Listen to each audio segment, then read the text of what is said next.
Any keypad mobile headphone problem easy solution. বন্ধুগণ, এই যে দেখেন আমার হাতে যে কিপ্যাড মোবাইলটি দেখতে পাচ্ছেন, এটি হেডফোন প্রবলেম অর্থাৎ হেডফোন আইকন উঠে আসে, যার কারণে কথা আদান প্রদানে বিঘ্নতা ঘটে। এই সমস্যার সমাধান খুবই সহজ। দেখেন এই যে দেখেন কিপ্যাডের সাইডে দেখেন, একটু দেখাচ্ছি আপনাদেরকে।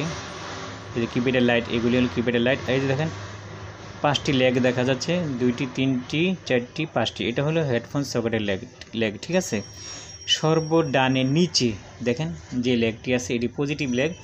এটার সাথে আপনি কিপ্যাডের যে কোনো একটি লাইটের পজিটিভের সাথে যখন জাম্পার টানবেন, শর্ট করবেন, তখন দেখেন এই যে হেডফোন আইকন চলে যাবে। দেখেন এই যে দেখেন হেডফোন আইকন নাই, চলে গেছে। ঠিক আছে, এবার চার্জার কানেক্ট করে দিবে। দেখেন চার্জার কানেক্ট করার পর কী লেখা আসছে, একটি মেসেজ আসছে, your charger is over voltage, disconnect charger. এটা হলো নতুন একটি সমস্যা। ঠিক, এর সমাধান লং ভিডিওতে দেওয়া।